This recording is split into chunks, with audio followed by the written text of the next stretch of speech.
Yo, what up, C10 Nation? This is Ronnie from C10 Talk. C10 Talk is one of those podcast things. We talk C10 trucks, tech, and people. That's right, people. Because it's the people that make the scene so rad-ass. The trucks are cool, but the people are cooler. You can check out the podcast on iTunes, Spotify, Pandora, iHeartRadio, c10talk.com, and anywhere else you listen to your favorite podcasts. Thanks for checking out our latest video and being part of the C10 Nation. OBS Talk, episode 15, coming to you in a video format with Mike Barcia. Mike Barcia, 15-year journey, episode 15, just worked out that way, no compromise, his 1996 crew cab dually. What an amazing journey, what an amazing story, and we're able to give it to you guys in the OBS Nation. So don't forget to support those that support you, our sponsors, Bear Brakes, Bell Tech, Dakota Digital, and AZ Pro Performance. They have everything that you need for your CK truck. If you like this video format, let me know. Leave a comment and subscribe, and we'll keep doing it. Thanks, guys. Late.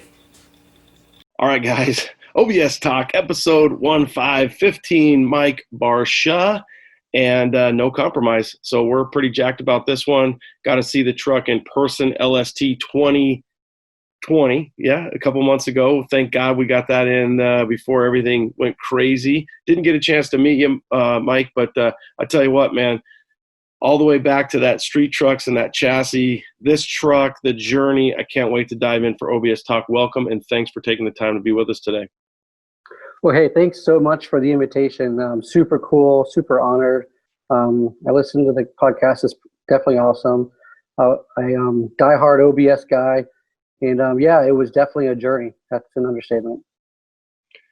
I mean, we talk to people about their trucks and their journey, and it's one of those things where this is I don't know if it's unbeatable, but it's up there, right? I mean, it's one of those journeys where I meet guys and they're like, oh yeah, I did this, 11 years in my garage here and there. And for you, just walk us through. Well, first walk us through who Mike is, why you like trucks, how you got into OBS trucks, negative camber, and it kind of. I think it's so important for us to go back and look at who the boy was before the man became and who he was. And then we kind of find out, well, yeah, no shit, this is why the guy likes trucks the way that we all do. So, yeah, I'm old school mini trucker like most of us, right? So I got my very first mini truck in 1992. It was an Isuzu. Went to all kinds of shows with it. A lot of people are familiar with the old truck. It was called Purple Haze. It was a 92 Isuzu with suicide doors, side tilt, hood and corner tilt bed, and it was featured mini trucking twice actually, sport truck. It was my passion. My first date with my wife, of 23 years now was with that truck at a little cruise-in. I grew up in the trucks, ever since I was in high school. I fell in love with them. It wasn't like a family car thing, like my dad wasn't into it. I just kind of fell in love with them and started going to shows and just never stopped. The funny part though is a lot of people don't know this, is that the dually was supposed to be my tow vehicle for my Isuzu, and I was working on my Isuzu and I bought the dually to tow with it, and went under the knife, and it was bagged and blue and silver and it was cool, and I just took it off the road to buy drop it. I literally rented a car, and took me 15 years. That rental car got really expensive. Is that the joke with you and your homies? Like, yeah, I still got that rental car. You'd have been better off just buying it. Mike's the only guy who would have done better in a lease if he would have just leased that car. The only guy. The only one. Yeah. No, but about 30 days later, I realized real fast, oh crap, what am I doing? It just, we just dug deeper and deeper into it and got further into it. And so I bought a little beater to run around, and it was a great journey, that's for sure. But yeah, I'm an old mini trucker, back from, going to mini trucking nationals in Pigeon Forge, cruising the Isuzu up and down the strip, staying up in a cabin. I used to be in Mini Madness. I was in Mini Madness for a long time at my early mini trucking years. And it was fun stuff. I've always been so passionate about custom trucks and going to shows, and it's nothing for me to jump in my truck for a weekend and drive 1,000 miles, or jump on a plane to go somewhere because I can't take the time off. So I'll fly out Friday night and come back Sunday night. It's my passion. It's my love. It's what drives me. It's what makes me work hard.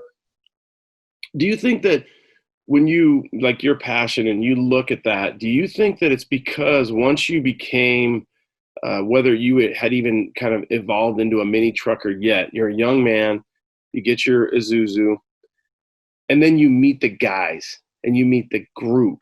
And so it's like, well, I like the trucks, but I love the people and the family. And then that reinforces my love for the trucks in the community. So it's kind of like, the chicken, the egg, the horse, the cart. It's like, well, I'm only a truck guy. The guys are okay. But then, and some people I think are like that, and no disrespect to those people. I'm more of I love the friggin' trucks, man. But damn, the people just make it so much better. And I'm a firefighter by trade, so that's my job. And that's the same exact thing when you're a young man. You're like, well, you're kind of like, okay, I've got father figure, 1, 2, or 3. And then you get in the fire department, you're like, wow, these are awesome people, and I think the truck scene, fortunate for us going back now, I wasn't a mini trucker, but it's the same thing, right? So I guess throw that to you. What comes first? The egg, the chicken, the truck, the people?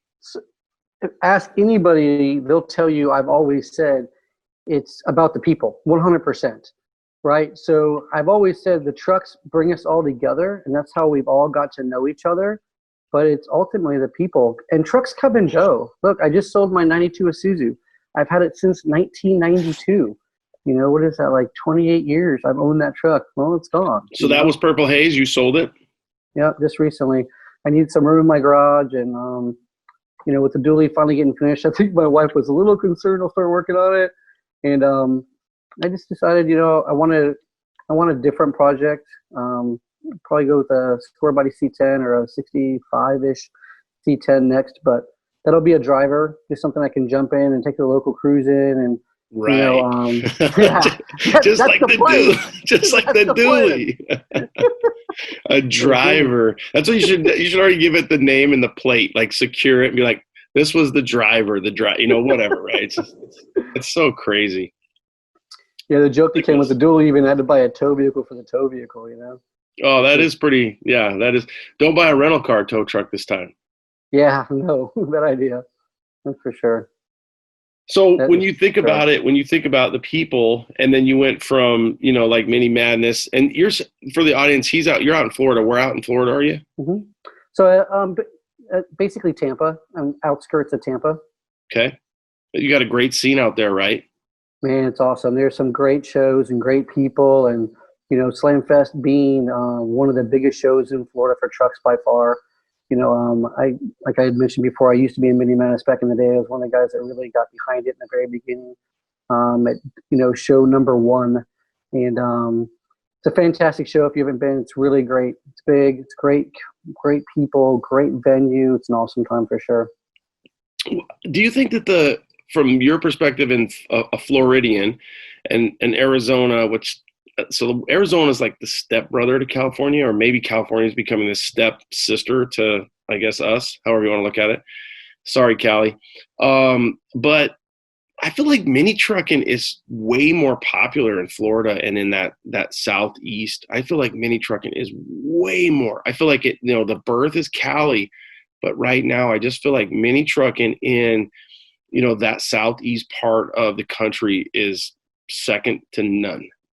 It's where it's at. Look, from Florida to Texas, in my opinion, are the best shows you can go to. Don't get me wrong, there's some great shows out there, but I will tell you, my opinion is those are the best.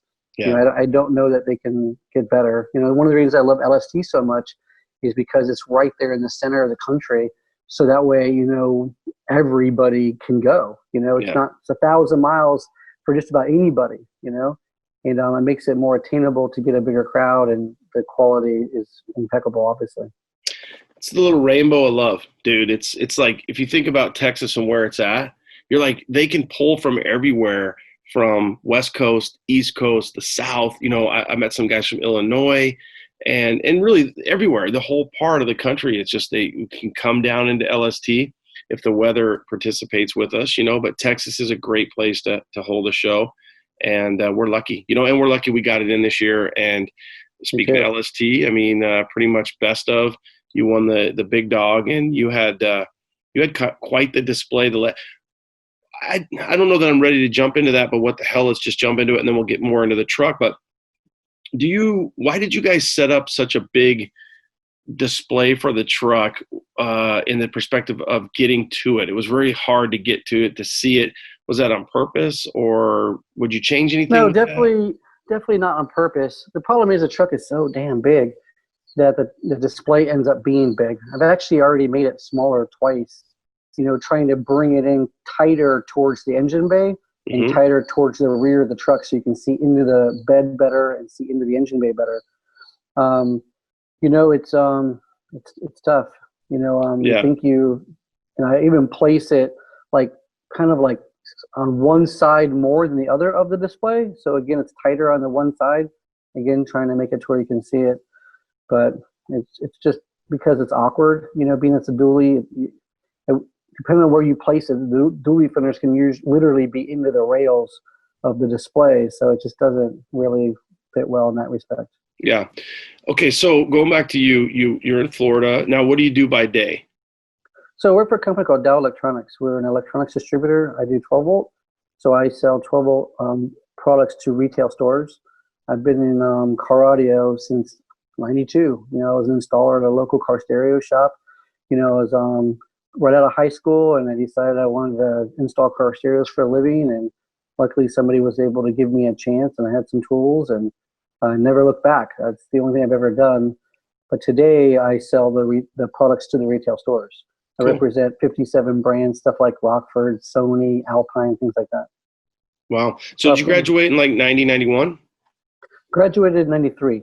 Oh, okay, cool. Yeah, 92. So I kind of figured if you had a 92 and you had your Isuzu and, back then for us, it was the big place to go was Circuit City. If you go to Circuit City, you were going to get, the car audio. There was another place here called Audio Express.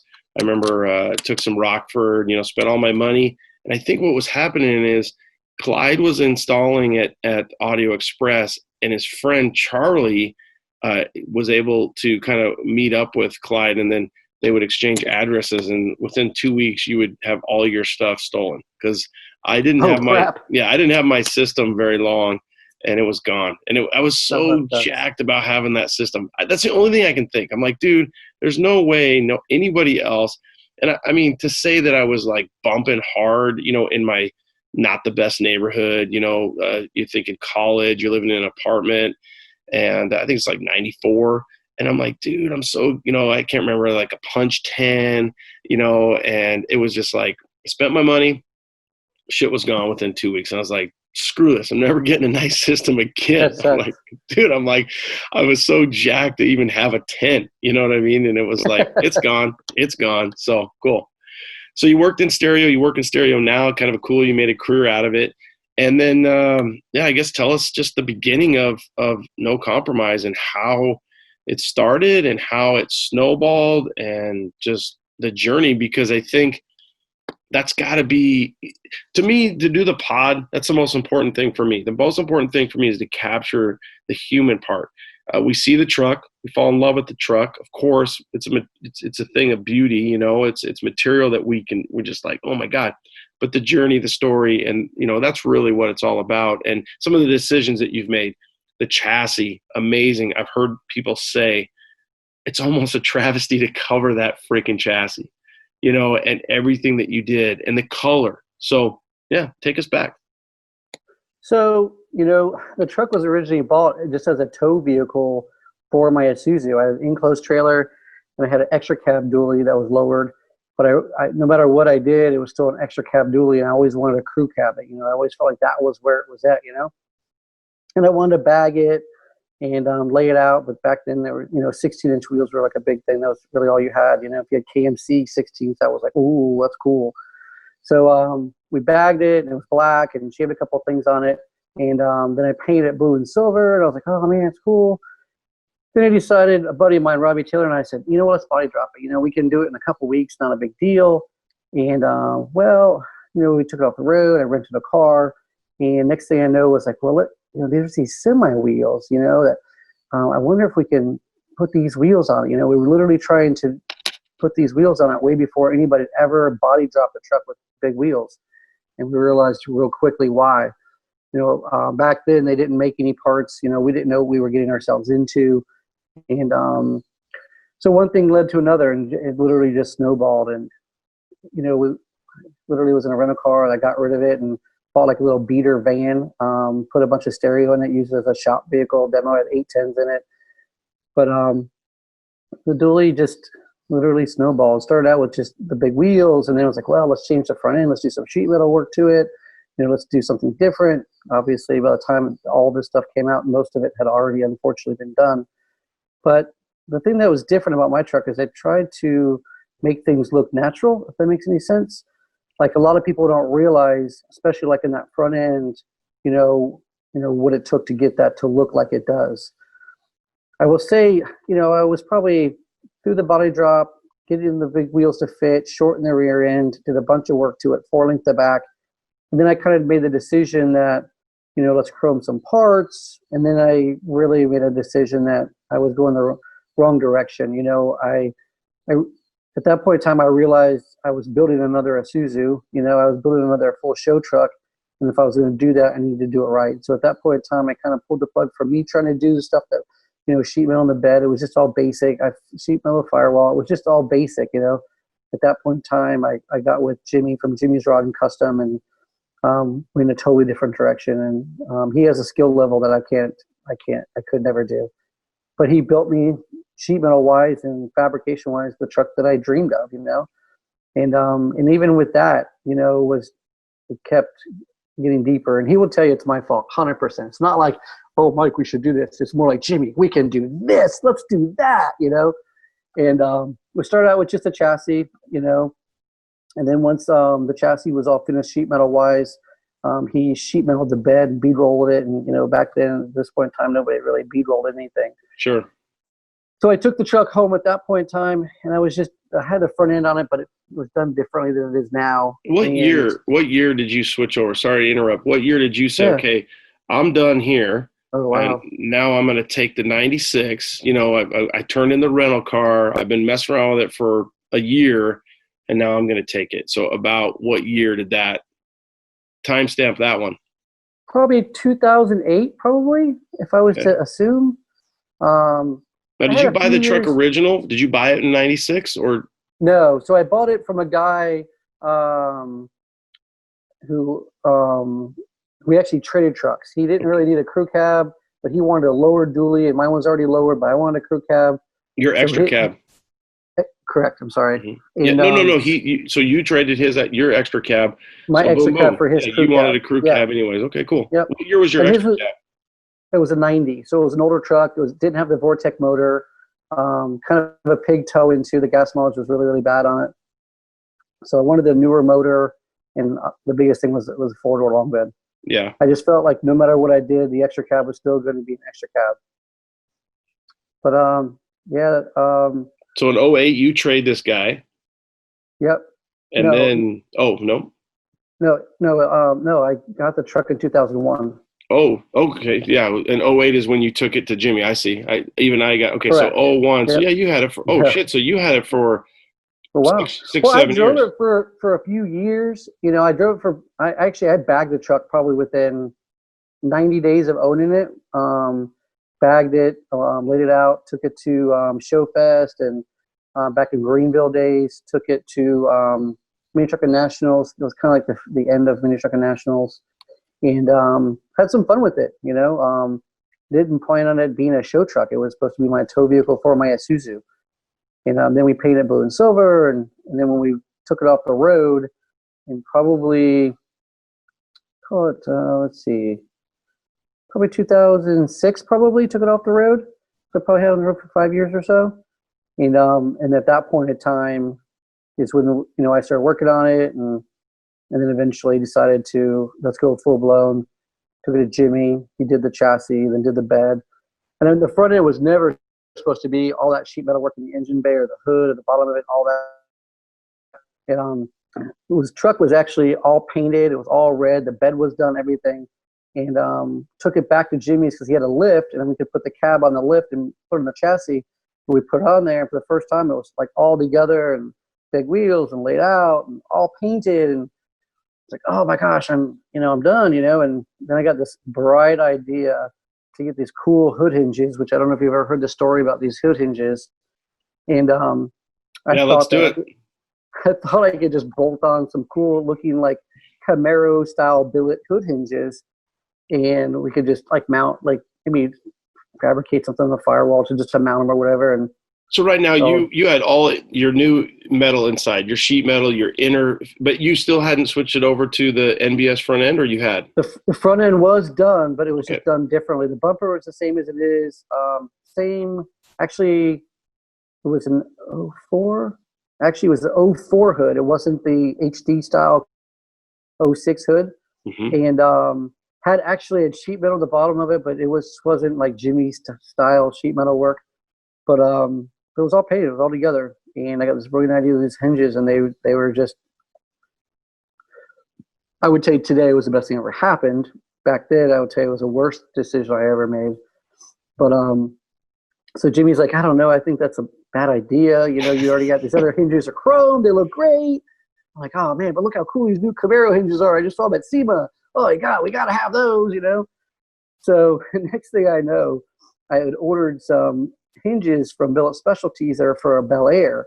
Mm-hmm. And what we learned real quick, we thought that we could just kind of like maybe modify some stuff and put them on. And it just turned into this huge project to be able to mount them and then get them changed because of geometry. So because we had made the hood longer and stuff, the hood was longer in the back, stretched it all. Just the hood wasn't, it would hit the windshield, so it wouldn't push the hood out. And so at that point in time, he started building some hinge pockets, and then it just kind of just ended up building the front end that we have today, All because of hinges.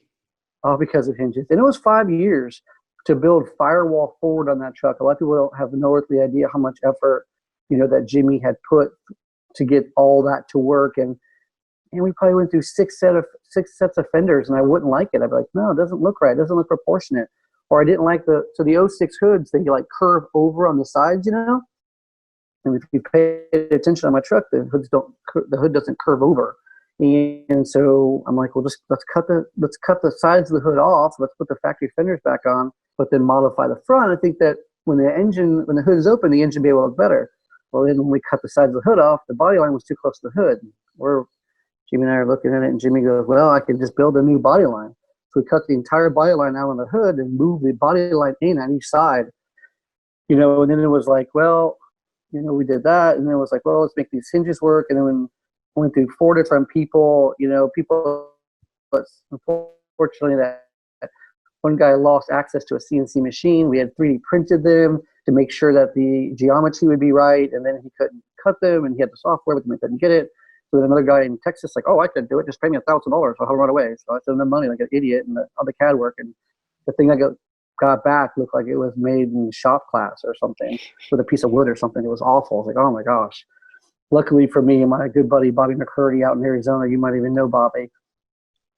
He actually worked with a machine shop there in Phoenix. What machine shop is he with?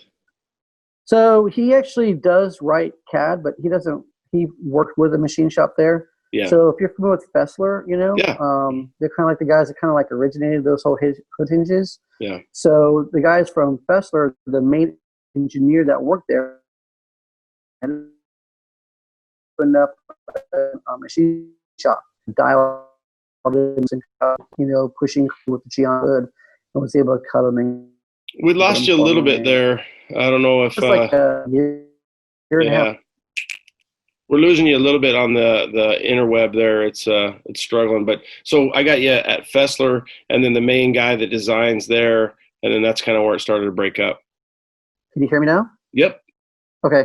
So luckily he was able to finish the hinges in SolidWorks and get them working correctly, and was able to get them cut for me and got them to Jimmy. And Jimmy's like, oh, thank God. Yeah. Finally. Cool. What made you to go from an '04 hood to an '06? I've got an '07 Classic, which is really an '06, and it's an HD and so on and so forth. I love that hood. I probably bought the truck just because I like that style. I think it looks like a '72 style Chevy. Why'd you switch from an '04 to '06? So for two reasons, right? Number one, I was able to make the hood when we did this new sheet metal work, all the bead roll work that Jimmy did. I was able to make it a little bit deeper, so it was a little thicker. So with the '04 hood and with the motor would hit the bottom of the hood. Mm-hmm. So the '06 gave us a little bit more clearance for one. That was 50% of it. And then after the fact, I'm always like, I got the '04 hood. Hey, I got one for like $200 if you want it. Yeah, of course. But then after the fact, I'm like, man, I always wish I would have put the '06 hood on. So then when we decided to scrap the hood and start over with the hood, that's when I went with the '06. And I personally think that's the best thing I ever did. I'm stoked for you on that one because I love the '06 hood. And the '04, it's just a little web there. It's just kind of weird, like the way they did it. Now, I believe the way GM did all that was because of the motor, the LBZ and whatnot. They needed the room. Now, you've got a supercharger on a 454, correct? No, just fuel injected. No supercharger. I thought it was. Yeah, a lot of people think that, but no. I think nobody ever addresses. I think it's the way it looks. It looks like there's a supercharger sitting right on top of that thing. So that's the upper intake. It's actually a factory intake, and everybody's like, "Oh my gosh, what kind of intake is that?" Yeah. But it's all chromed. It's all chromed. Yeah. And yeah, so you've done it all up. So you've got a 454 in there. Did you ever think about changing that out, or were you like, dude, I'm a big block guy, and this is what I got, and so $200 like the hood, and it's like I'm just gonna go with it. So totally a big block guy. Number one. Number two, I don't know. If I was to change it, I'd do LS, and I don't know. I just like the look of that motor in that engine bay. I just think it looks tough and beefy, and if I was to build a C10 at some point, I would definitely LS it. There's not even a question, not even a thought, But that truck, I always wanted to. It's a gas motor too. A lot of people are like, "Oh man, you should have went with a diesel motor." I just think the gas motor, looks better than the diesel motor does. For a show truck, I just think they look better. And I really like the motor, dressing up with the pulley set and all the custom one-off brackets and all the work that was done. I just thought it came together nicely in the engine bay. Yeah, it's hard to beat the, whether it's a small block or a big block, and the big block being sitting in there, you're right, versus a diesel. I'm just going through and getting rid of a bunch of stuff on my phone because I was on my hotspot. So I wanted to make sure that didn't affect our internet there, and it seems like we're doing okay now. So I got rid of some stuff on my end. So you've got the big block. Did you ever get to a time when you didn't like the truck because it was such a journey? Did you ever feel like a burden because the truck was, just taking so long? And did you feel like you were to the point where you're like, I can't change anything more? Jimmy's gonna kill me. My wife's gonna kill me. This damn truck. Because there's a lot of emotions over a lot of time. No, you're absolutely correct. Jimmy would tell you that there's a lot of stuff that I wanted to do that we just didn't do. In the end, I was just like, I got to get this thing done. I'm over the build. I'm over getting asked so many times, why is it taking so long? How's the truck coming? Oh, it's great. We're getting in it. And why does it take so long? And some of my friends would go to a show, they're like, man, I don't want to walk around with you. It's like you tell the same damn story 10 times. And, it just, everybody always asks, which is what kept me motivated, always going to shows and talking to people, which was the sanity of actually getting it finished. But I will tell you, towards the end, it was just brutal. Kept throwing money at it and kept buying parts and kept thinking that, if I, machine this new one-off part, whatever that part would be, that'll fix this problem. And then, it created this problem now. Oh, crap. And it definitely snowballed in the end, but I will tell you the last year of the build, I took it to up to Mississippi to the guys at Twin States, and Justin Eli just killed it. That was probably the most enjoyment of the build I had in 10 years. They just worked on it like crazy and were able to make the deadline of SEMA. And then, of course, get into Interworks. They did a miracle job on the interior. They did all that in like 3.5, 4 weeks, which is pretty insane. Most interior shops to completely, build a dash, mold the floor, everything in leather. I mean, it's hard to pull that much work off in that time, but it was And they literally bought like an RV to the shop, and they were taking turns sleeping in the RV and stuff to try to get it done. So you took it from Jimmy's up to Mississippi to get to just be finalized? Well, so Jimmy did all the sheet metal work, and did the fabrication and a lot of the brake lines, fuel lines, things like that. And then Twin States broke it all apart, broke it completely down. They did actually end up doing some metal work to it too, just finishing up some stuff, and then did all the paint work, body work that truck slick, painted it, and then fully assembled it. Then I took it to the interior shop. At that point in time, we didn't have the bed still on it. When I took it to the interior shop, part of me was like, I think it would be safer at the interior shop without the bed on it because it is so big. Yeah. And then they still had to wet sand and buff it, and we're still trying to finish the bed. So it kind of gave me a little breather room. So literally took it straight from the interior shop to Twin States, put the bed on it, put the hood on it, and then took it right to Vegas. I mean, it was literally one of those last minute builds for sure. Typical SEMA build, right? Yeah. Yeah. 15-year SEMA build. Exactly. Don't you think too, though, I guess describe to me or the audience, I would think that Jimmy as well, being a human, right? We're all human. He was tired of the truck too. He may never say that. Absolutely. But it's almost cool to take it to somebody else because it's like, hey, these guys don't not like the truck, or they're not tired of it, sitting in their shop or whatever it is, or creating problems. Because even though you, Jimmy, you guys work through it, and you're like, are you going to throw me another problem truck? Are you going to, like, I'm ready to kick your ass truck. Well, then it's like, hey, I'm going to take it up to these guys, and these guys are going to finish it, and it's almost like new life.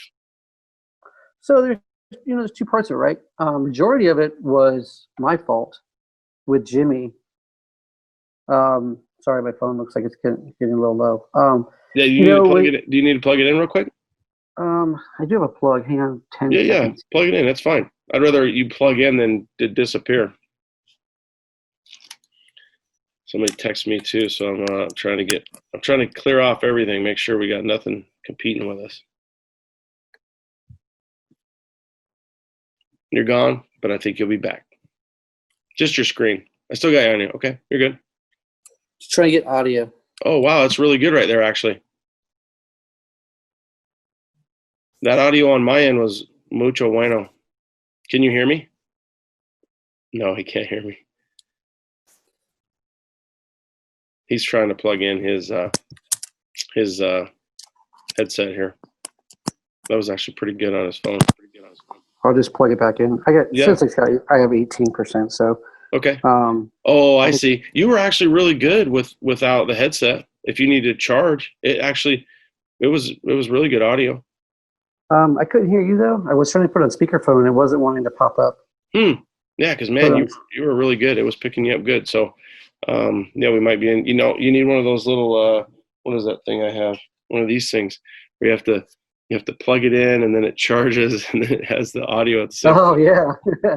Well, we better. If we got you for 18 more minutes of or 18%, so we'll take it down to the wire and see how we do. Yeah. Sounds good to me. So you leave Jimmy's, you take it up to Twin Cities? Twin States. Twin States? They're a hot rod shop up in Mississippi. Yeah, it was fresh for them, and Jimmy had worked on it for a long time, and I kept pushing him, to do stuff that he hadn't done before. There was a lot of, trying to figure it out, and the guy, he ultimately built me my dream. There's no question about that. But there's also no question that, just like any shop, they get tired of a vehicle. It's been there for so long, and it was nice. And then he doesn't do paint and body work, so ultimately I went to Twin States to get painted and body worked and disassembled and reassembled. And it was awesome to be able to, have them. They were able to do a lot of work in a short amount of time to be able to make Vegas, which was, always my dream. I knew I wasn't eligible for like a grade 8 or anything like that in Detroit because I had already shown the chassis. The chassis had already, was featured in street trucks. Obviously, we talked about. So my goal was to debut it in Vegas and then take it to Detroit and compete for best truck, which I was able to accomplish. So it was really awesome. So what made you decide to go to another state, to go all the way to Mississippi? Was Twin States just already on your radar? So, they're old school friends of mine, relaxed atmosphere guys. They build awesome hot rods. They do killer high end work, and I struggled to find some shops in Florida that I felt comfortable with doing the work that I was expecting. Mm-hmm. And unfortunately, at different times, I had dropped my bet off one place, and they said they could do some work that unfortunately they lost some people and they couldn't do it, so I had to go pick it up. And there was a lot of things like that through the entire truck where I was told someone could do something, and then either they lost their employee or they realized they just couldn't do the job of what I was looking for. And I knew Twin States could. I just never thought I could afford them, And I got to the end, and I'm just like, I just got to figure it out. I don't want to do it again, and I want to do it right. And it was they're like a 12-hour ride for me, so it's not impossible. I probably made that ride 10 or 15 times, going back and forth with different parts, and through that year, taking them different pieces. First they had the cab, and then they had the bed, or they had the bed, and they had the cab, and then I brought the chassis, and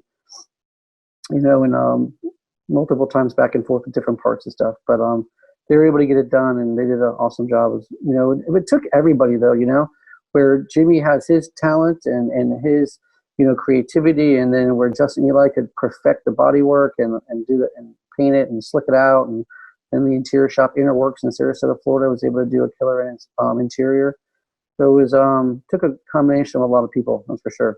So did you have to go back with the truck to get the interior done? If you're so you had to go back to Florida and then out to Vegas. Correct. So the truck came back to me with the cab on it and good portion of it, wired and plumbed, but not finished. Unfortunately, I had to make a decision for Vegas.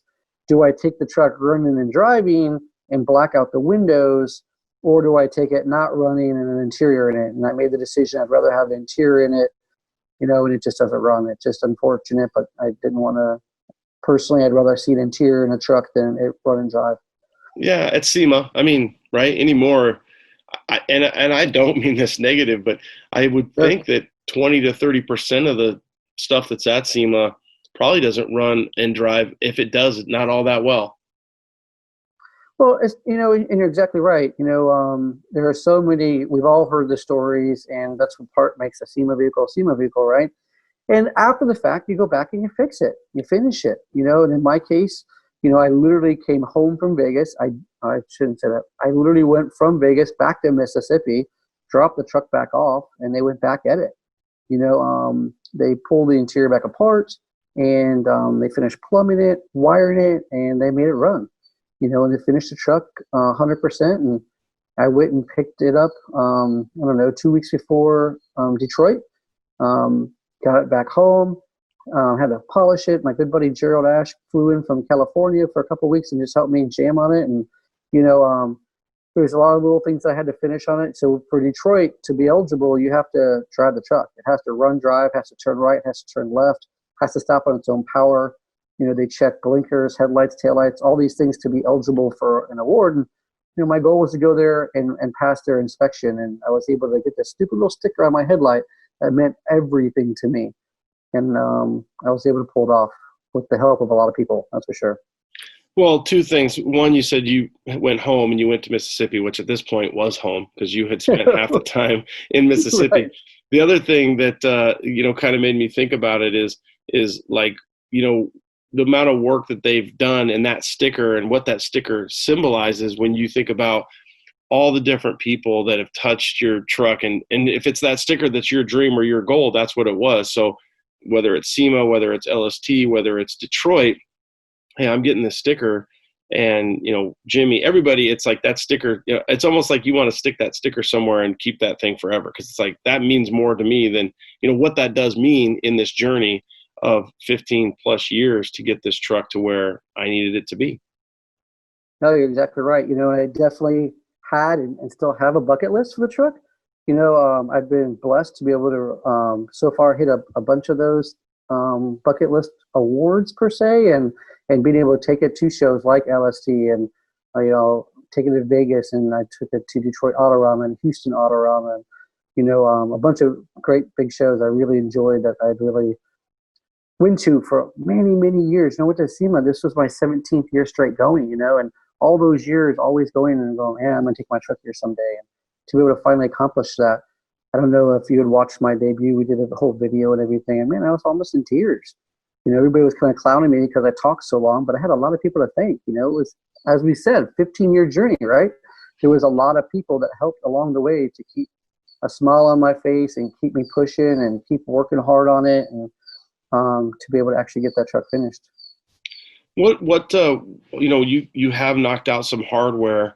What hardware have you completely knocked out, and what's next? What's some of the other top goals that you have for, you know, not only you, your team, because it's all a big family with this truck, and no compromise. So like the biggest things that I've been able to achieve so far, you know, I won an AccuAir top 10 at SEMA, you know, so I did win an award from SEMA. To me, that was a really big deal because, you know, SEMA's not a car show, it's a trade show. Well, So and now AccuAir, I mean, ironically, there really is no more AccuAir. Right. So that's kind of ironic. Yeah. You know, to be able to go to Detroit, you know, and I won best truck, best display, and first place hand-built radical. That was really, really awesome. And obviously LST, you know, Bay 4.0, that's incredible. You know, 2,400 trucks. Lonnie told me we're actually truly registered between vendor booths and, you know, and show trucks, you know. And, you know, I don't know that anybody can contest this statement that is the biggest and biggest and baddest truck show there is. You know, I don't know of anything out there right now bigger and with the quality of the size of that show. It's incredible. Well, and the variety. So that's the thing about LST that's so fun is you've got the big, you've got the little, you've got the tall, you've got the slammed. You really have everything. And for me, what you have is, if you have everything, then that means everybody there is everything. So it's not just the trucks. It's not just like, you know, you go to a high-end show, you go to somebody maybe like Detroit. Well, that's a little different than the people at LST. The people of LST, let's be honest, they're your people. Oh, absolutely. There's no question. You know, I mean, anybody will tell you, you know, like we mentioned before, it's about the people, you know, and for so many of my friends, you know, Camber, you know, brothers and sisters and club members and other clubs, you know, friends of mine, you know, for the last 20 years, you know, to have them see the truck for the first time at that show meant a lot to me. And a lot of them hadn't seen it yet, you know, so to me, that was really important. And I had never even planned on bringing the display. And, you know, Lonnie's like, hey, let's put it indoors just in case the art thing happens. And the next thing you know, hey, you're going to bring the display? I'm like, oh, I wasn't really planning on it. it's a lot of work. He's like, let's do it. I'm like, okay, I'm down.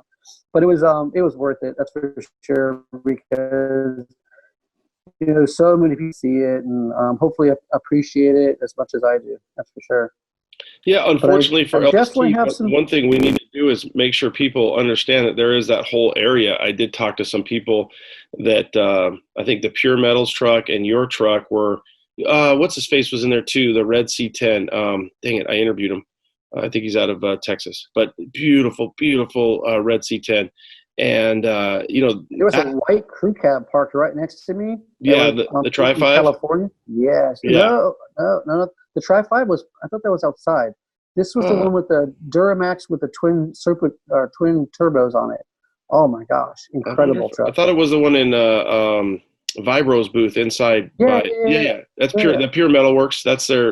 That's that like Tri-5 style crew cab. Oh yeah. So I think that's incredible.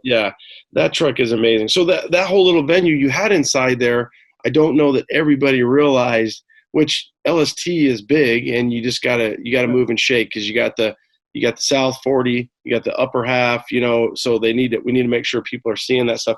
But I think if they continue to do what they're doing, you know, kudos for them. They're killing it. Lonnie, Radar, they're doing so. Jared is who I deal with a lot. They're doing a great job. And awesome.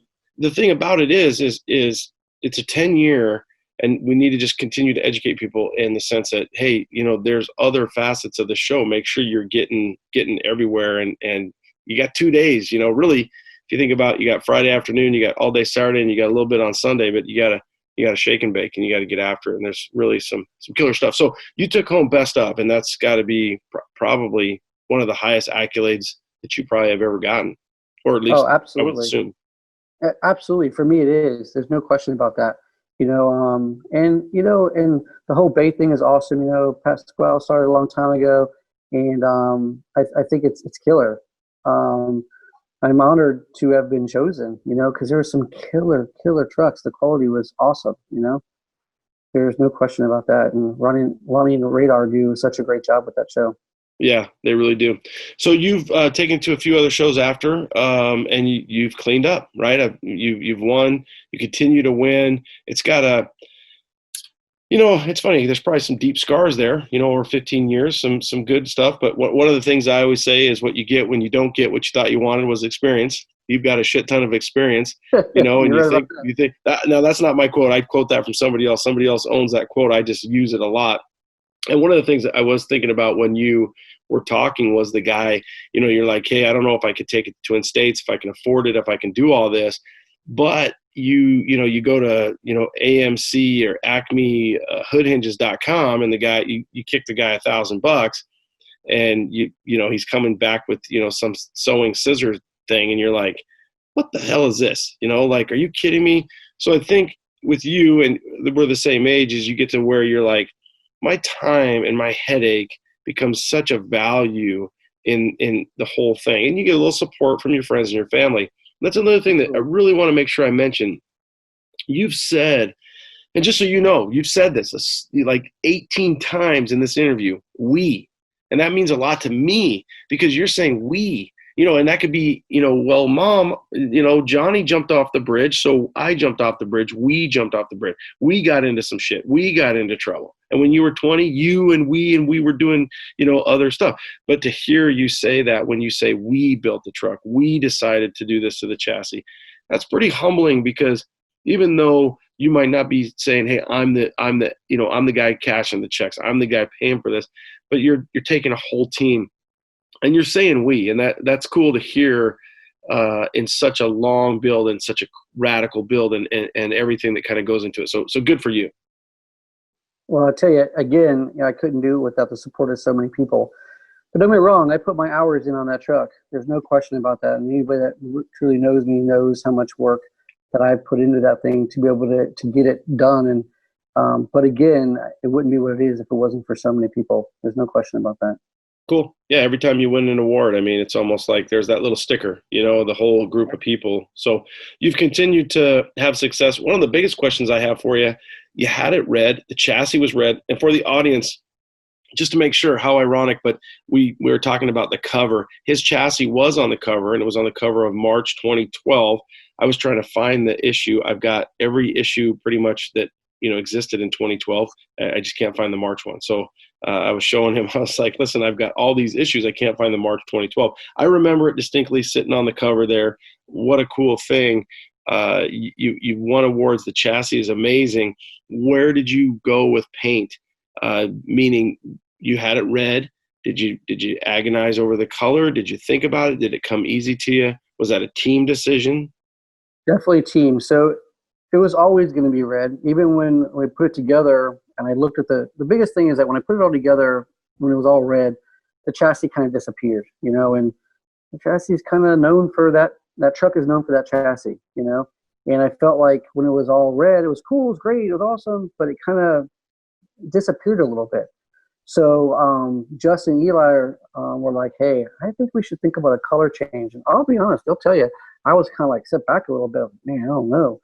And they're like, hey, we can custom create this color. At that point in time, we had BASF on board with the paint materials, which was amazing. And they actually created that color for me, and they did a great job. They really did. And we did some spray outs, and I drove up there again, and we put the spray outs next to the chassis to kind of check the contrast. And I was like, that's it.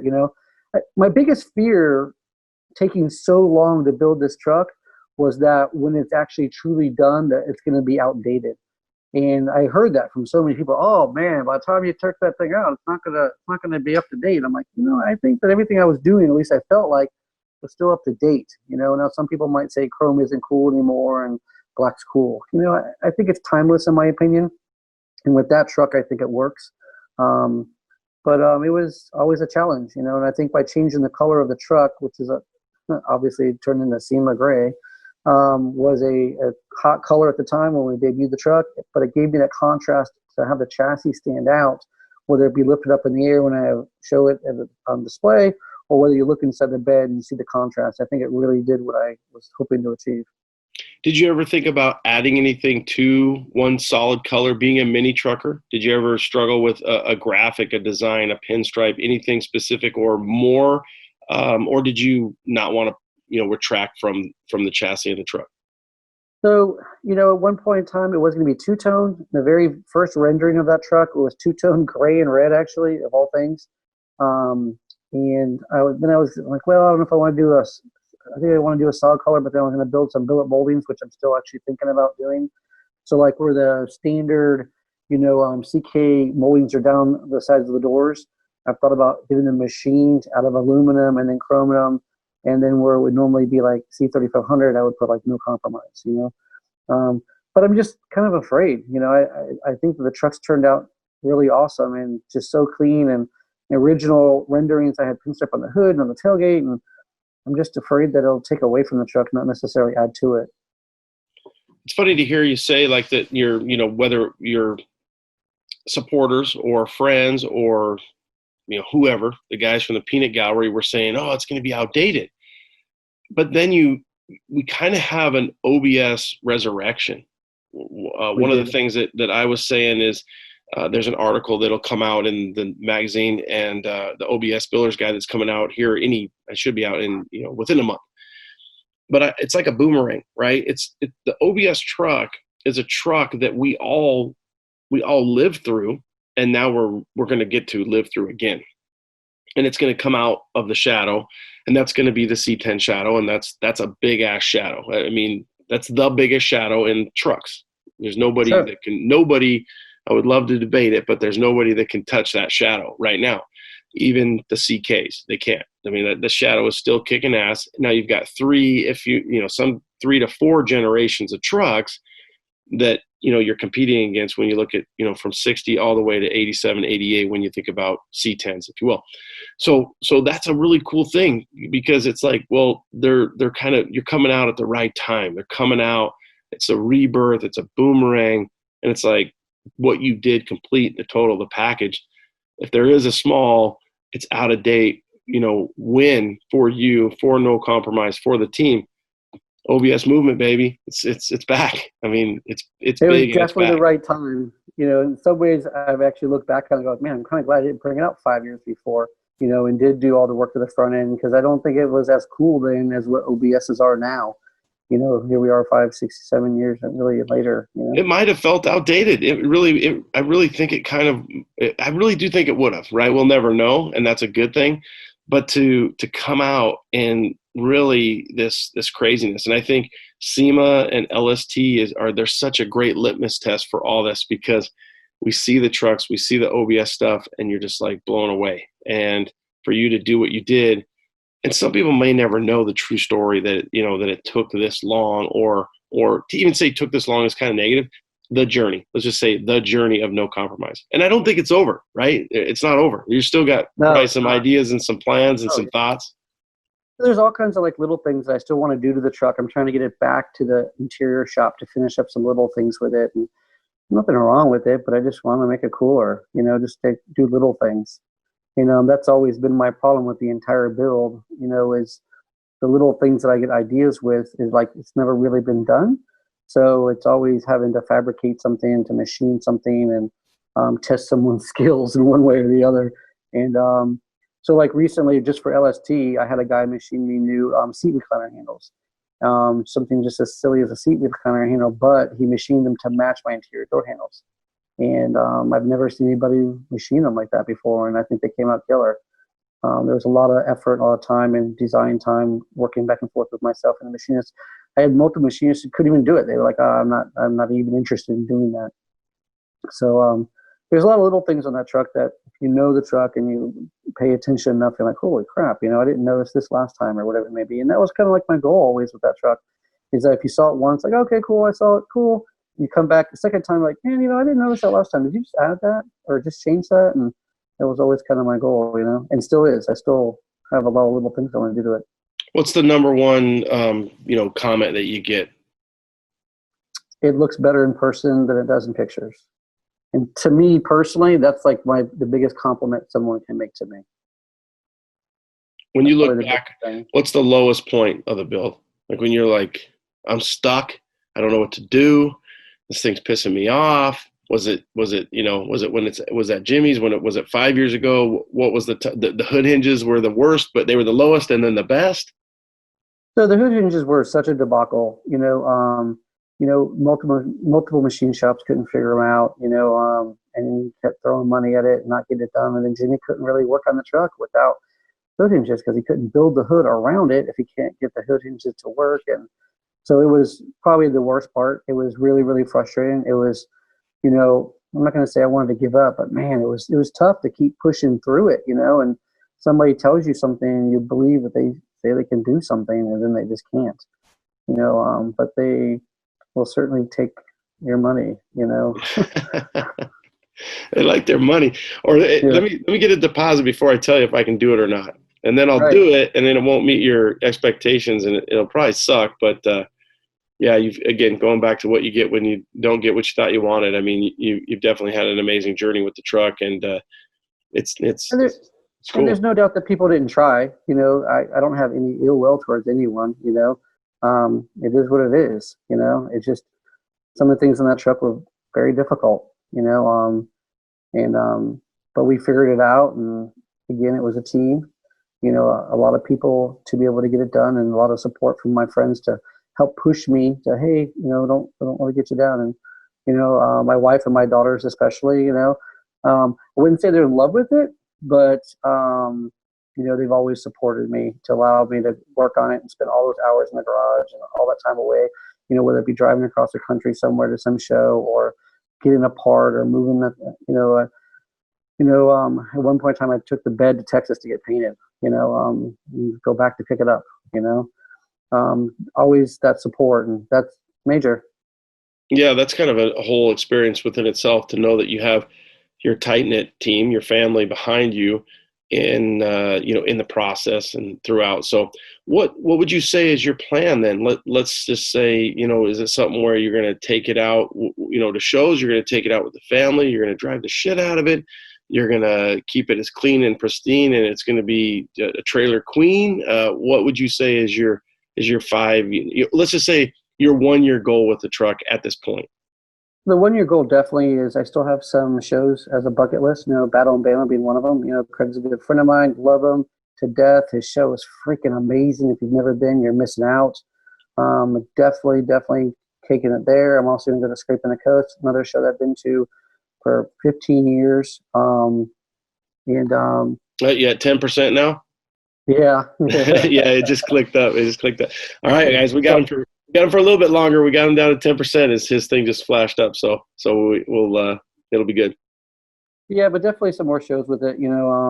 Those two being important ones for me. I'm not gonna lie, I'm gunning for those two. And then I want to enjoy some shows. I don't know that it'll ever be necessarily a driver. Some ways I feel like, screw it. Once I've won and achieved the goals I want to achieve is how I should really say it. I probably will drive it more. I just don't know that it would be I don't know. It would be more like I would just drive it more locally or from a hotel to a show or something like that. Once I've kind of achieved what I wanted to achieve with it, and then kind of enjoy it in a different way. Do you feel like, not to get too therapeutic, but do you feel like once a build takes on such a personality, such a journey, again, do you feel like you had those goals before you started the build, to say now, like, I really want to win a lot with this truck, and I would almost think to justify, this is what the journey was? So, I was always building the truck for me. Anybody that knows me will tell you I'm really picky. I'm really anal, and it was more to meet my expectations, and for me to build it and me be happy with it. And of course, going to shows, I want to take it out and hopefully it would do well and be perceived, in a good manner, which I think it has. I mean, you can't please everybody, you know, but I think for the most part, people really have enjoyed seeing it out and seeing it in person. Um, Screw them, but dude. Screw the people you can't please. Yeah. Screw them. Yeah. I built it for me. I didn't build it for them. You, your family, and the we. That's what's Yep. important. There's Not a those. big we. Yeah. That's Yeah. for Well, sure. that is a big we. You got, you're coast to coast, state to state. You got people from Cali coming in to cut and buff. You've got Florida interior, Texas paint, Mississippi paint. You've got people all over. So but at that point, the family tree becomes even more important, right? Because there's so many people. So you want to win, you want to kick ass, you want to represent, and Well, that's and what you happening. just said is the important part, right? Is all the hard work that so many people did. I want to be able to show to them, you know, that, hey, you know, I didn't just build it and it sat in my garage. You know, Yeah. I didn't just get it so far and then didn't make it run, or let this problem after I debuted it kick my ass, you know, and just give up on it. And, you know, as we all know, you know, they're never done, right? And little things come up after you build it, and you just got to fix it and move on, and put a smile on your face and do it. You know, I've got some new stuff coming for the truck right now being built as we speak that I'm hoping to have in time for Scraping the Coast for Greg's show. So it's just, I want to keep it fresh in the beginning. You know, I still feel like it's still fresh to a good extent, even though it's been out for a little while. I believe I had a conversation actually with Craig recently from Alabama, and I believe there's a shelf life on a truck like mine. You know, I believe there's a point to where people are not going to want to see it anymore. It gets old. Oh crap! He brought that damn thing back again. Jeez. And so I'm trying to do some stuff to it for this year. After this whole, you know, stay at home thing gets over and we can actually start going to some shows again, that I can keep it fresh, keep it excited. Oh crap! Look, he changed this on it, and you know, so hopefully a couple of tweaks here and there, and keep it exciting. I think for a guy like you too, not only social media creates that, I feel that with Yellowstone, Orange Slice, and whatever build I might have going at the time. But what I think for a guy like you, you're always going to be tweaking and tuning, and that's just, who guys are. You go back to the, your days with your first, 92 Isuzu. You can't leave well enough alone. That's a shirt for every guy that's at a truck show. A car guy alone. It's that's just who we are. So that's the fun part of it. Social media, I think, has like a synergistic effect to that, because it speeds everything up. Because now it's just like how fast and how much people are doing and changes. The cool thing is that there are trucks that we get to know, and then we get to meet. We get to know them, we get to meet them, and then there's trucks like Crew Cut and Game Over that have been put away, and then they get revived, and we get to see them, and you're that's like, awesome. oh my Right. God. So that's something that, unfortunately for No Compromise, we never really got to meet it. And, whereas some of these older, trucks, these older trucks that became the sport truck movement, they got names. We knew who they were. They were on covers of magazines. We never really got to know No Compromise. So it may not have a second life like some of these other trucks. Well, one thing I've always kind of thought, when I took the chassis out, I had a blast with that chassis. Yeah, it sucked moving that thing around, but the chassis went to SEMA. It went to a lot of great big shows. Went to Showfest. Showfest back in the day was huge. Scraping the Coast and et cetera. And for me, that was almost like a build within itself. It really. It kind of screwed me in some ways because it set the expectations really high for the rest of the truck, is how I kind of always felt after bringing the chassis out. But I enjoyed showing it, and it was like a whole build, and then the anticipation of actually finishing the truck. It was kind of cool. Okay, so you've got a few things next, or a few things to do with it over the next few years, or you got some stuff you want to get to it right away, or you got steps for it. So I'm changing. I guess I'll just say it. I'm changing the wheels. So Raceline has just come out with a full dually line, and they're cutting me a set of wheels. It'll be the very first set of 24-inch wheels they've ever built. So I'm extremely excited for that. Raceline's more of a mini trucker, full size C10, whatever billet wheel company. I think they make a phenomenal wheel. So super excited about totally different style wheel. Mm-hmm. And So then, let me just say, doing some because you stuff to did the kind of break interior, up. trying to finish up some stuff. Raceline is going to cut you their first 24s. Yep. Okay. I figured you kind of said that, but we did kind of lose you a little bit there. Oh, I'm sorry about that. Oh, no. So yeah, I've had to give them a lot of dimensions because they just haven't cut them before. They cut a couple sample wheels that they had at SEMA and then again at LST. And I talked to them at SEMA and then again at LST this year. And we came up with a design that I think is awesome. Personally, I think it'll fit the truck maybe a little bit better. Cool. It's more of a truck style wheel, I think, I should say a lower truck wheel. Do they have a name for it? A no compromise. Wow, that'd be cool. Yeah. Yeah. So okay. The center caps are actually gonna have my logo on them and everything. So I'm pretty excited about that. Oh hell yeah, that's awesome. So do you have to modify anything then if you're going to go from 22s to 24s? Or are you okay? So I actually have 24s on it now. They've just never built 24s before. Okay. Yeah. So for me, it's just mounting the tires really and bolting them on. But I do want to swap the tires since I don't know if you had noticed I shaved the sidewalls down. Like there's no markings on the tires. I hand sanded those all down, so I'm definitely swapping the tires out. I'm not leaving those on there. Okay, so you got new wheels. You got a couple shows to hit. You might build another C10. So what's the 5-year journey for Mike? I don't know. I can definitely see the next year, showing it and definitely a trailer queen. After that, I don't know. I would feel like I probably would have hopefully gotten the magazine features I'm hoping for and gotten some accolades under my belt and maybe drive it, maybe just sit in the garage and look at it. I'm not sure. Would you sell it? It's funny you said. So I got offered recently, some guy was messaging me trying to buy it, and I kept telling the guy, listen, I've got a lot more into that truck than what I think you realize, and low in the blood, sweat, and tears. And I don't know if somebody offered me the right amount of money. Sure, everything's for sale to a certain extent, right? But Hugh and I were in definitely different places.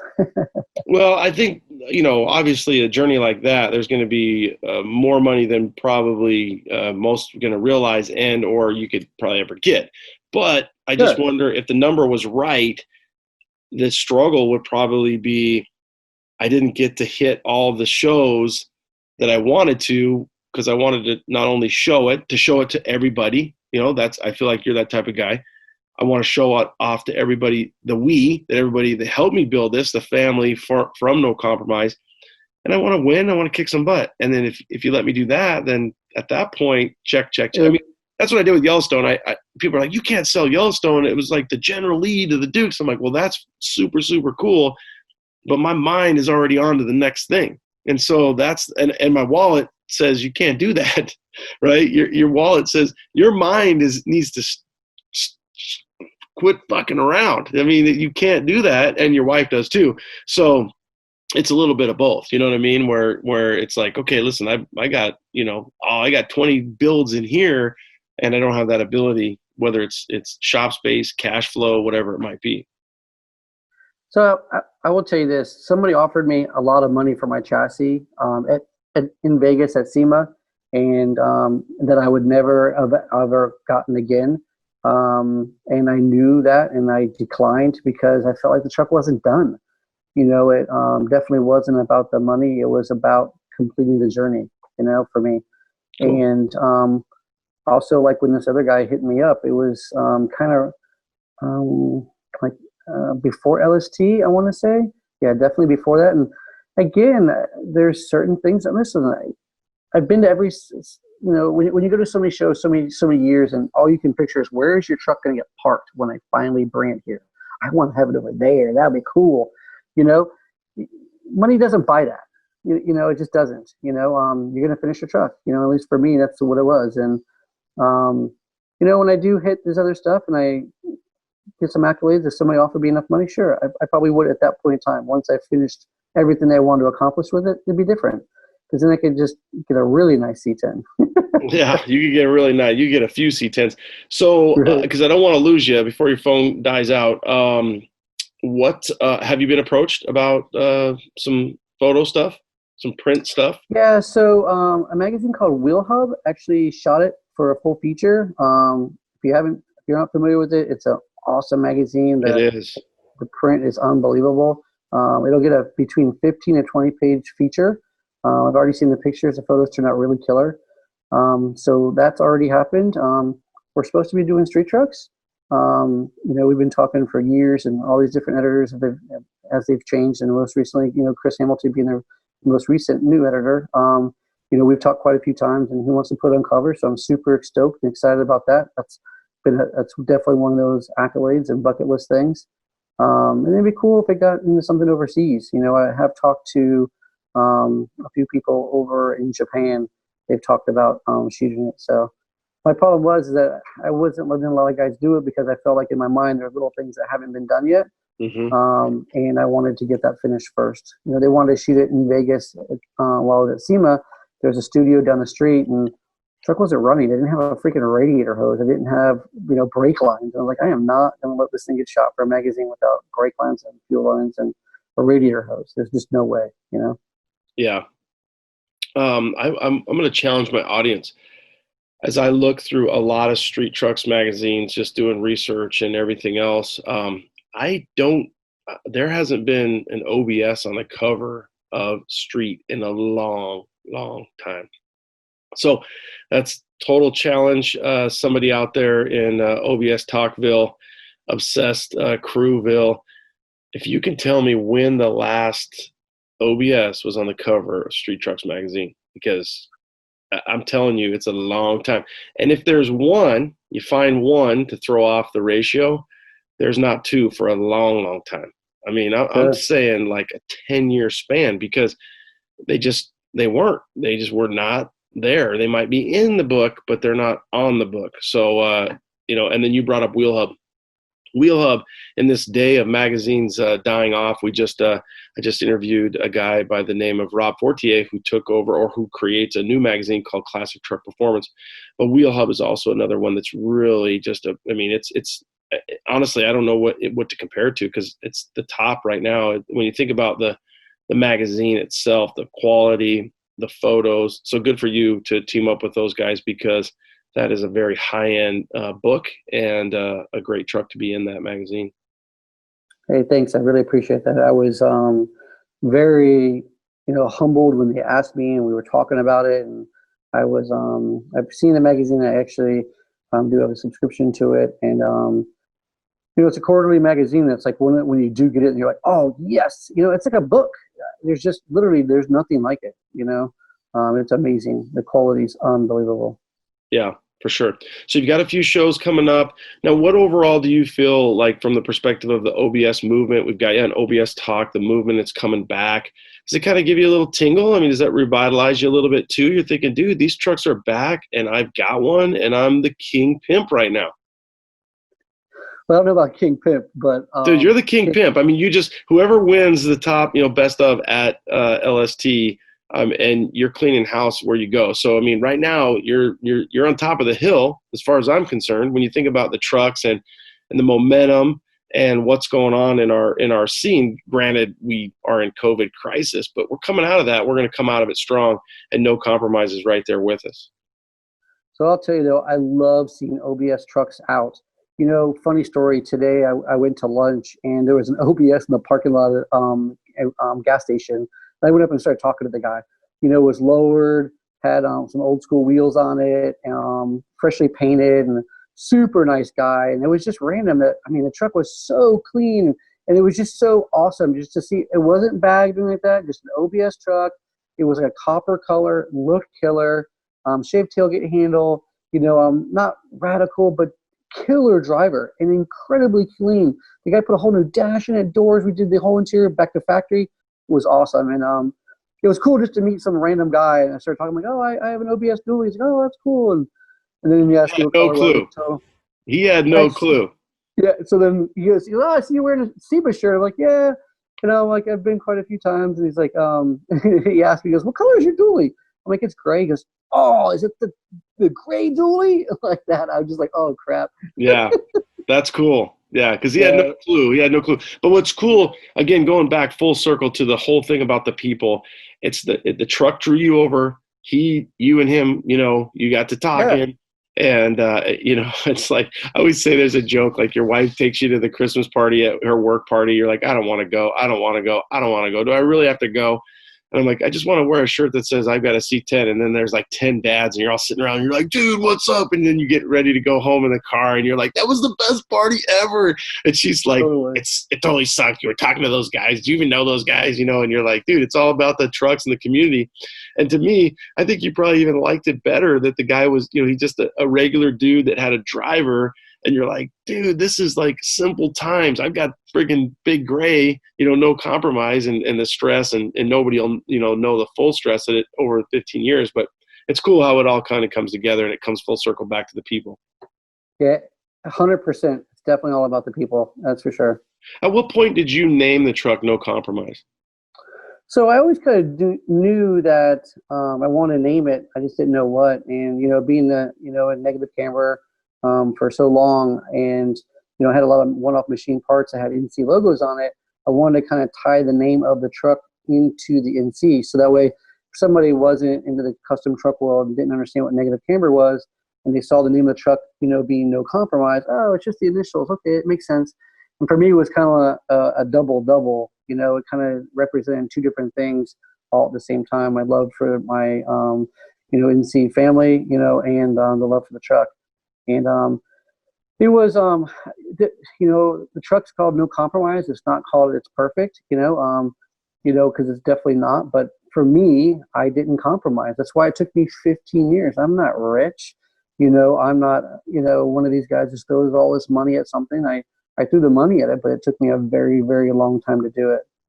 I almost wonder too, and I'm sure, right? So you, at some point, that probably was the buffer to help you make a decision. You're like, well, should we do this or should I not do this? Should I do this? Should I not do this? Like, dude, it's no compromise. I'm not making a compromise. I'm not doing that.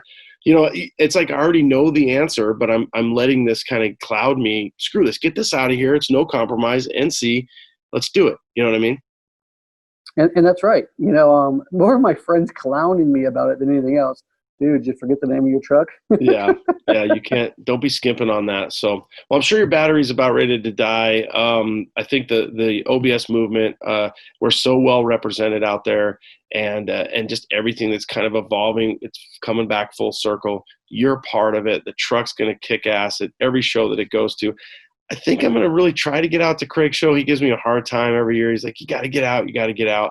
But I've made it as far as Mississippi, but I haven't made it, all the way out to Alabama. So that's definitely my goal, to get out there. And I do think it's pretty cool if you think about the color of that ship and you think about the color of your truck and the grass and the grassy knoll. And it's going to be a good, it's going to be a good time.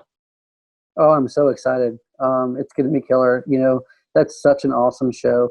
The tacos on the ship. If you haven't done it, you got to. It's like a mini trucker ritual. You gotta do it at least once.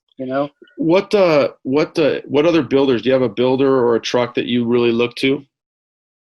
Man, there's so many, right? So, I've always been a fan of Pascal's Stranger. It's always been like, man, such a killer truck that, from, all the sheet metal work, the chassis, the interior, always been, I was there when he, opened the doors the first time at Showfest that year, and don't take any pictures. I'm not really like, let it out, and it was just awesome, and there's so many, right? Throughout the years, you said about crew cut, and there's so many trucks from back in the day that inspired me that I truly love to this day. I think it's great that Schulman's out there driving the piss out of that truck and taking it everywhere. I think it's awesome. There's no question about that. There's a lot though. There really is. Stranger's one of them though, for sure. I think, Pascal did an awesome job with that truck, and definitely killer. I think they're going to continue to come out of the woodwork too. I posted a guy, I think it was Big Gas OBS apparel, and he had one. It was a 91, I think, and he had like 14,000 miles on it and hadn't turned a wheel. Retro paint, retro style, everything. Took off some 15 welds and put some center lines, some 20s on there. And you're just like, oh my God. And you think about like one of the things you said about the guy at the gas station. It's like, oh, it wasn't bagged, it wasn't body dropped. And my thought is that's what's so cool about Chevy trucks really is you can take a GM truck, you can do a few things to it, really give it a little bit of height adjustment up or down, some wheels, and you've got a really cool truck. You know, the recipe for the sport truck, it's not that hard because GM has given us such an amazing platform. Now, you know, second gen C10s, for example, a 4.6 drop, a C-notch, some 15s torque thrust 2, some coys, two-tone, 71, 72, Cheyenne. That was the recipe for 5 years. Then they started getting a little lower, and then this guy Delmo comes in, puts them on the ground, Porterbuilt. So it changed the tune. But for the most part, we're really spoiled when you think about just some of that metal. And guys are going to start bringing out their OBS trucks that they've had. And those are the guys who are like, OBS what? What does that mean? You're like, okay, it's a CK. I understand what you're saying, but yeah, it's just funny. So it's funny you say that. That guy's truck, I'm like, hey, nice OBS. He looked at me like I had two heads. He had no clue what that meant. Yeah. I always say people older but sexier. Yeah. Because we're really the same, right? We all came out. You and I are the same age. We come out, and, I remember 8th grade, that thing comes out. It's a new truck. We've been looking at square bodies our whole existence. And then all of a sudden you see this truck and you're like, oh my God, this is so cool. And so it was a good time. So I'm going to take you out. I want to make sure we say, good luck at the shows. You got a lot going on. For my audience, you probably know more about Mike than you even know about OBS Talk. So it's one of those trucks and one of those guys that's been in the movement way longer than me. Okay, one of the things I was trying to write it down. Going speed round here on you, okay? Okay. Vans or Converse? Converse. Okay. But I have Vans, to be clear. You got to pick one. Vans or Converse? I would say Converse. Okay. Let's go Vision or Pal Peralta. What team are you skating for? Paul Peralta, for sure. Okay. Okay. Haro or GT? GT. Okay. GT or Redline? Oh. Okay. Redline. Okay. Redline wins. I have two of them. All right. There you go. Let's see. I got that one. Oh, Jimmy Z or Gotcha? Oof. Probably Gotcha. Okay. Yeah, everybody gets all. Oh, right. That's a good one. That's a good. Yeah, Jimmy Z, you got the. We lost you there just for a second. Jimmy Z, you got the belt. You got the Velcro belt, so that's always a fun one. Okay, let's see if I still got you. I think I might be losing you. What do you got? What do you get down to 2%? I can't see my battery, so I don't know. It's saying dead. Okay, let's see if we can keep you going here. Oh, I think you might be. Oh, you're still there. Okay. Red Dawn or Goonies? Oh, Goonies. Okay, Goonies. So then Goonies or Back to the Future? Oof, I'm a car guy, so I'd have to go Back to the Future, man. Yeah, Back to the Future. No DeLoreans. Yeah, Back to the Future is the bomb. What else? Yeah, what man. else? I'm trying to think of another one for you. I don't know. Maybe let's try this one. In Excess or U2?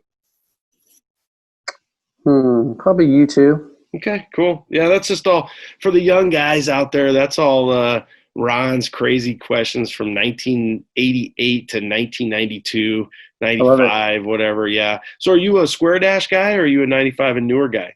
Do you like the square dash at all? I do, but I like the 95 and newer. I was just never a big fan of the AC vents in the center like that. But that's like one of my biggest things. I'm like, whoever freaking engineered that and they allowed that to pass. And at the time, I hated it. But now I have a Square Dash 88, and I'm so nostalgic about it. It's like, well, whatever. Sure. Well, and if you think about it, if you've ever had a 67 to 72 Chevy, the way that the center vent is, it has hoses coming from both ends, right? And what most people do is you pop off the thing, you block off the one that's coming from the driver's side, shooting to the passenger, and you're like, screw that, I just want the one blowing at me, because 90% of the time it's just going to be me stuck in the truck. Totally true. Okay. Well, anything to add as we take you out? OBS talk.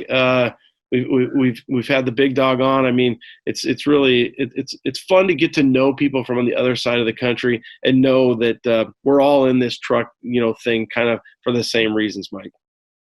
Hey, just thanks for the opportunity. It's super cool. I love talking about OBS's, number one, and talking about the truck is always cool. And and talking about the family around me that helped make it happen is the best part. That's key for me. So all of it. I look forward to hopefully seeing Battle in Bama and all the future shows, and hopefully this COVID-19 thing, we can get past this and start going to shows again and having fun again. Okay. Yeah. Happy 2020. I know it's kind of been weird, but it actually has been kind of a fun year for you. We got to go to LST. Thank God for that. And then hopefully we kind of pull through this summertime here and we get to some fun fall shows. You've got, Battle in Bama, and then you're going to, what's the other one you're going to before then? Oh, Scraping the Coast? Oh, yeah, Scraping the Coast.